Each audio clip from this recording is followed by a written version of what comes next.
Hello, j'espère que vous allez bien. On se retrouve pour un nouvel épisode de mon calendrier de l'après du 25 au 31 décembre.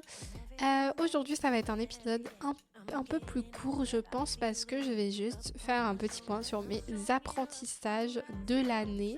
Je sais, c'est très développement personnel vibe, très Pinterest girl, très mood board, très nanani nanana.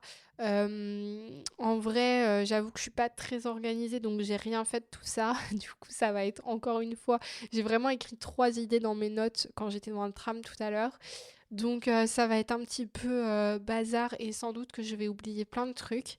Mais au moins je me dis que c'est spontané et que les premières idées qui me viennent seront vraiment les plus gros apprentissages que j'en aurais tirés. Donc voilà. Vous voyez la meuf qui essaie vraiment de se rassurer sur le fait qu'elle a rien fait et que son épisode est vraiment bancal.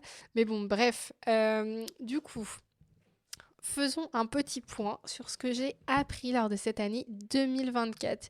Et je vais commencer par le point que j'ai évoqué dans l'épisode précédent, qui est la créativité. Et que, en gros, ce que j'ai appris, c'est que pour faire du bon contenu, j'ai besoin d'être créative. Et pour être créative, j'ai besoin d'avoir de l'espace mental disponible. Je le visualise vraiment comme ça, en fait. Je m'en suis rendu compte là, du coup, avec le truc que je vous racontais dans l'épisode d'avant, que quand je n'ai pas de place dans mon cerveau, je peux plus faire appel à cette créativité que j'aime tellement et qui fait vraiment partie de moi. Et c'est très problématique en fait, parce que ça m'enlève une partie de mon travail et surtout ça m'enlève une partie de qui je suis et de ce que j'aime. Donc en gros, ma grande travaille un peu moins, ou en tout cas répartit mieux ton travail pour garder cet espace-là. Voilà un apprentissage clair, net, précis et j'espère que je vais réussir à le garder en tête pour 2025. Deuxième apprentissage qui va globalement avec celui-là aussi, c'est que faire des interventions, c'est trop bien, j'adore ça. Mais que si ça me demande trop d'énergie et que du coup je peux plus assurer le reste, bah c'est peut-être pas la peine. Dans le sens où les interventions, ça me demande beaucoup de temps, ça me demande beaucoup d'énergie, ça ne me rémunère pas forcément très bien. Donc soit j'en fais moins, beaucoup moins, soit j'en fais autant voire plus, mais dans ces cas-là, il faut que je sois mieux payée parce que sinon en fait je peux pas m'en sortir. Avec toujours la contrainte que ça reste accessible parce que l'objectif c'est juste de sensibiliser les gens. Donc voilà, je suis toujours un peu entre mon côté Mère Teresa, j'ai envie de sensibiliser le monde entier et d'être hyper accessible et tout, et mon côté pragmatique de, bah en fait ma grande, il faut aussi payer tes factures et ton loyer, donc fais-toi rémunérer pour tout le travail que ça te demande et ton énergie et tout. Donc pas simple, mais en tout cas j'ai quand même appris ça cette année. Donc je sais pas comment je vais évoluer là-dessus l'année prochaine. Je sais que mon agence d'influence va essayer aussi de m'aider sur le sujet pour le démarchage et tout. Voilà. Et d'ailleurs, ça me fait penser à un truc aussi que j'ai appris. C'est à bien me faire, bien justement quand on parle d'argent et tout, à bien insister pour être rémunéré. Puisque figurez-vous que cette année, je suis intervenue à un événement où j'avais demandé avez-vous un budget? Moi, je demande toujours ça. En vrai, à chaque fois, ça me prend une énergie de fou pour le demander parce que j'aime pas faire ça, j'aime pas demander, j'aime pas parler d'argent, j'aime pas demander à être payé et tout. Mais bon, voilà. Donc j'ai demandé oui, est-ce que vous avez un budget et tout pour cette intervention? On m'a dit non, on n'a pas de budget, désolé. J'ai dit ok, c'est pas grave. Il y avait deux autres personnes qui intervenaient avec moi. Devinez quoi? Des hommes. Et voilà pas que j'apprends là très récemment que ces hommes étaient rémunérés et très bien rémunérés et que moi je n'ai pas été rémunérée. Voilà la loose. Ce que j'ai appris cette année, la loose, vraiment, genre j'ai tellement eu les boules quand j'ai appris ça. Je me suis dit mais quoi? Enfin en plus j'ai demandé quoi. Donc voilà. Faire des interventions très bien, mais par contre hors de question de ne pas me faire payer, surtout si d'autres à côté se font très bien payer. Enfin MDR en fait. Genre vraiment là je me suis fait mais marcher dessus, mais comme une débutante alors que ça fait des années que je fais ça. Donc j'ai vraiment eu mal à mon ego quand j'ai appris ça. Voilà. une petite fun fact, pas si fun. Ça va, il n'y a pas mort d'homme non plus et c'était près de chez moi, donc j'ai pas perdu toute une journée gratuitement. Mais quand même, ça me saoule. Déjà, ça me saoulait de pas être payée et en plus de ça, ça me saoule de ne pas avoir été payée alors que les gars présents à l'événement ont été payés. Voilà. Un autre petit point, un petit apprentissage, bah en fait, globalement, c'est ça, hein, ça vient de ce que je de ce que je viens de vous raconter, c'est d'être plus exigeante par rapport à ce que je vaux et ne pas me faire marcher sur les pieds. Et ça vaut aussi bien avec le côté intervention que avec le côté collaboration. Bon, maintenant, je travaille avec une agence, donc c'est elle qui négocie mes prix et tout, mais faut voir comme il y a des marques, vraiment, c'est des gros rats, elles veulent rien payer alors que tu leur donnes une visibilité de fou. Donc voilà, pas me laisser marcher dessus. Et puis pareil, dans mon boulot en fait, dans mon côté directrice d'agence de com et tout, faut que j'arrive à m'imposer, surtout par rapport aux clients en fait, qui des fois négocient des trucs de fou et sauf qu'au bout d'un moment, nous on est déjà pas très cher donc je peux pas non plus négocier plus que ça et j'ai tendance à être vraiment trop gentille et trop arrangeante, sauf qu'au final, c'est pas intelligent de faire ça parce que ça si c'est pour, avoir un client mais être payé au lance-pierre et que du coup je sois pas du tout rentable, bah vaut mieux que j'attende quelques mois et peut-être que là je trouverai un client qui sera prêt à payer correctement pour le travail que je fournis. Voilà, donc un apprentissage, ma foi, important et gardez-le bien en tête, surtout si vous êtes des femmes, parce que on sait très bien qu'on a tendance à bien moins se vendre que les hommes.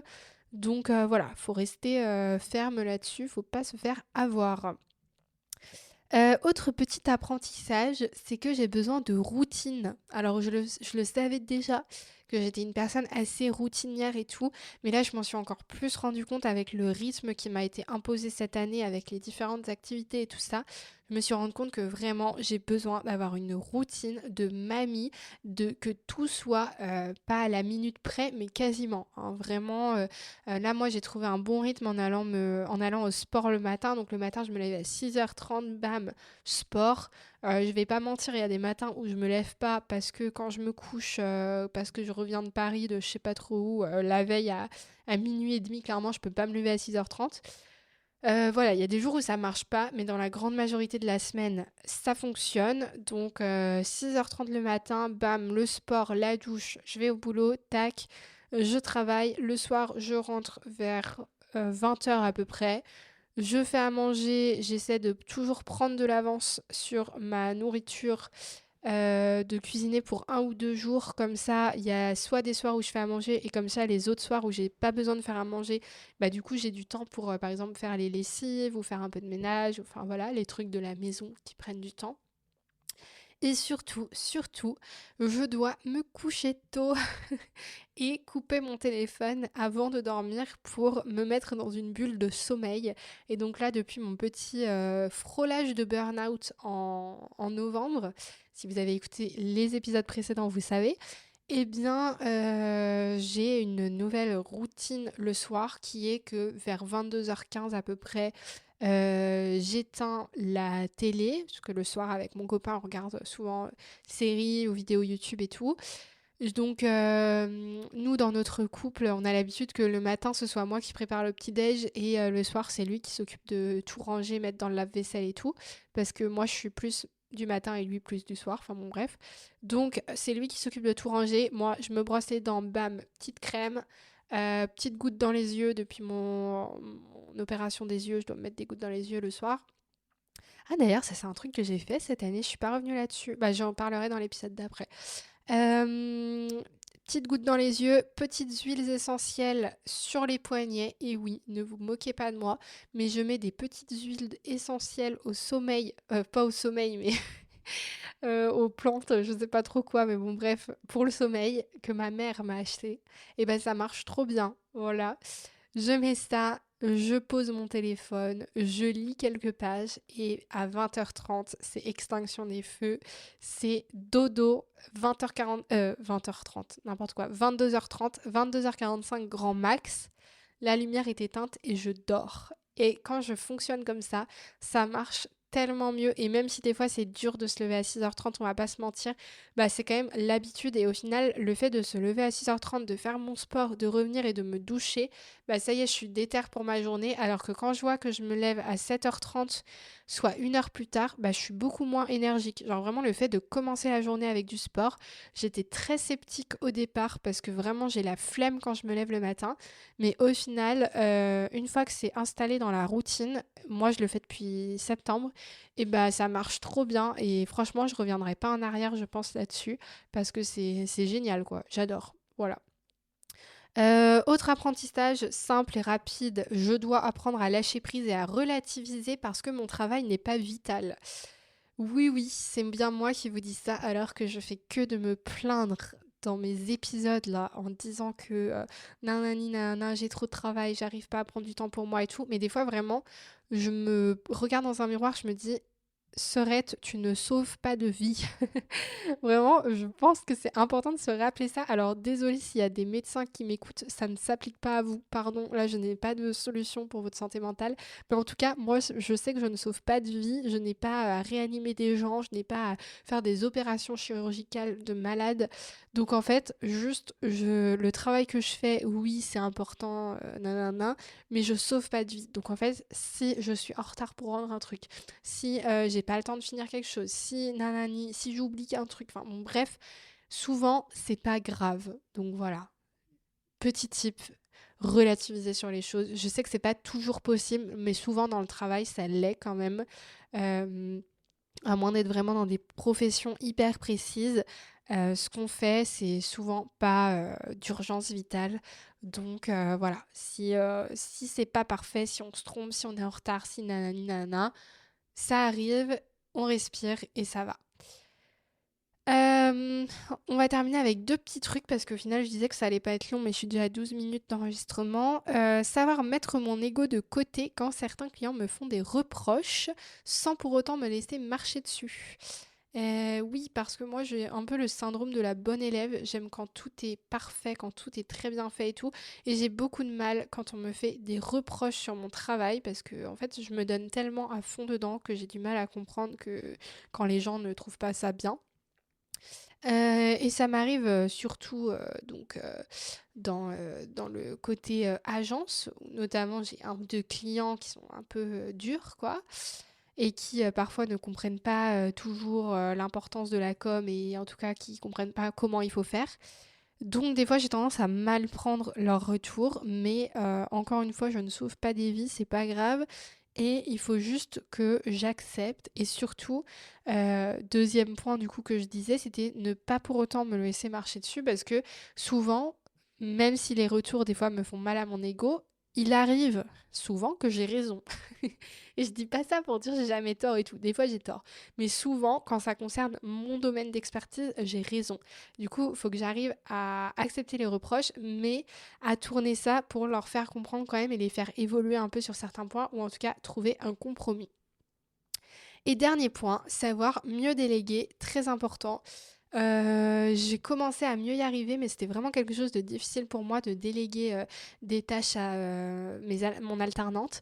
Mais je commence à mieux réussir et du coup je suis contente parce que ça me libère du temps pour d'autres choses. Et de toute façon là on est à un stade en nombre de clients et tout, je pourrais clairement pas gérer toute seule donc je suis obligée de déléguer.